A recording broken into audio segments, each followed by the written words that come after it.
Bonjour et bienvenue dans le tutoriel Banque d'aliments. Cette fenêtre vous permet de gérer les aliments à partir desquels vous voulez formuler des rations. Lorsque vous créez une nouvelle base de données, celle-ci est créée avec les valeurs par défaut pour 286 aliments, dont 187 fourrages, 37 concentrés énergétiques, 31 suppléments protéiques et 31 suppléments minéraux. Pour visualiser les valeurs de ces 286 aliments, vous devez sélectionner le filtre Banque d'aliments NRC à partir du menu. Pour changer de catégorie d'aliments, sélectionnez le bouton vert pour visualiser les fourrages, le rouge pour les suppléments énergétiques, le bleu pour les suppléments protéiques et le jaune pour les suppléments minéraux. Pour vous positionner sur un aliment en particulier, vous pouvez naviguer à l'intérieur de la catégorie à l'aide des commandes de navigation comme ceci.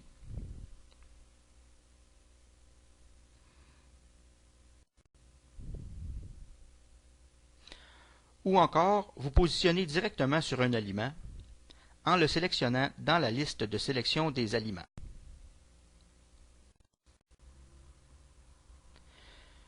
Les valeurs des aliments de la banque d'aliments NRC ne peuvent être modifiées.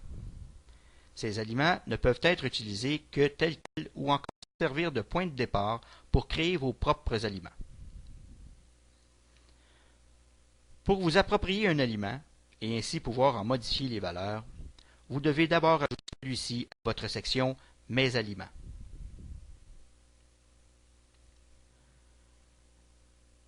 Je sélectionne le filtre Mes aliments à partir du menu et je constate que, comme la base de données courante vient tout juste d'être créée, ma sélection Mes aliments est vide.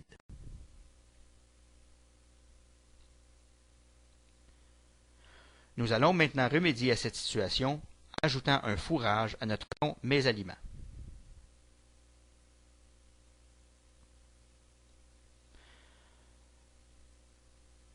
Je retourne donc vers ma section Banque d'aliments NRC et je me positionne sur l'aliment que je désire ajouter à ma section Mes aliments. Par exemple, un foin de mie séché au soleil ayant été récolté en début floraison.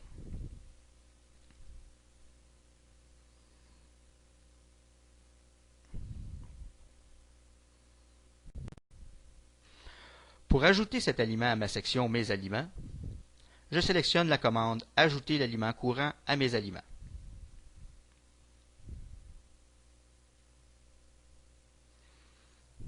J'ai ensuite l'occasion de renommer mon nouvel aliment pour bien le reconnaître dans le cadre de ce tutoriel.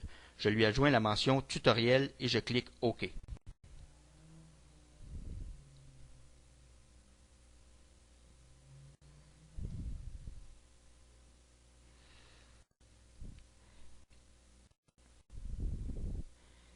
Il vous est maintenant possible de modifier les valeurs propres à cet aliment. Vous pouvez modifier son pourcentage de matière sèche. Lorsque vous le faites, les concentrations telles que servies sont automatiquement modifiées pour refléter le nouveau pourcentage de matière sèche. Vous pouvez également assigner un coût ainsi qu'un pourcentage de refus aux aliments de votre section Mes aliments. J'inscris 6 sous le kilogramme. Si vous inscrivez un pourcentage de refus, vous obtiendrez, en plus des quantités d'aliments déterminées par l'engin de formulation, des résultats dont les quantités seront ajustées en fonction de ce pourcentage de refus. J'inscris 10%. Pour accéder et éventuellement modifier les différentes valeurs de ce nouvel aliment, je me positionne sur la catégorie de nutriments et je change la ou les valeurs pour que celles-ci soient conformes à mon analyse.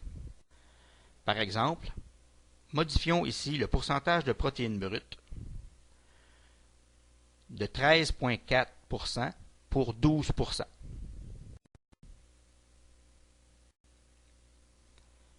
La concentration telle que servie est automatiquement recalculée à partir de la nouvelle valeur et du pourcentage de matière sèche.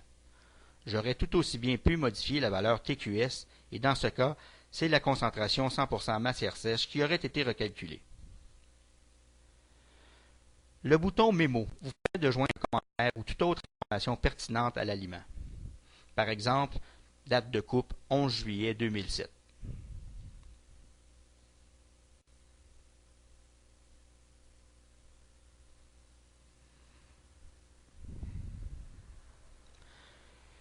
Il est également possible d'ajouter un aliment sans passer par la duplication d'un aliment de la banque d'aliments NRC.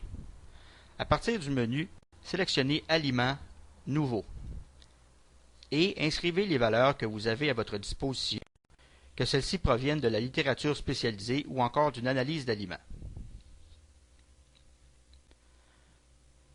Par exemple, mis en stage 50% de matière sèche.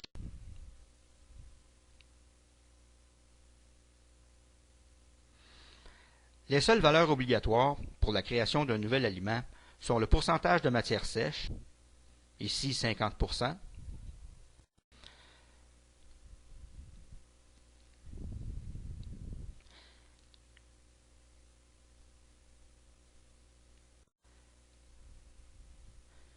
la concentration en énergie métabolisable et la concentration en protéines brutes. Si je tente de sauvegarder un aliment, sans inscrire ces valeurs obligatoires, le logiciel m'informe de l'impossibilité et me positionne sur la valeur obligatoire manquante.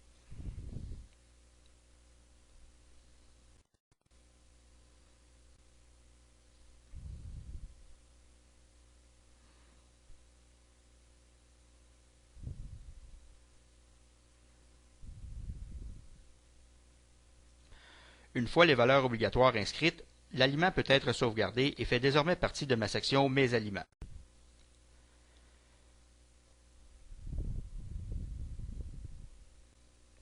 L'item Inclure dans les listes de sélection vous permet d'indiquer au logiciel si vous voulez ou non voir l'aliment courant apparaître dans les listes de sélection des aliments de l'écran de formulation des rations.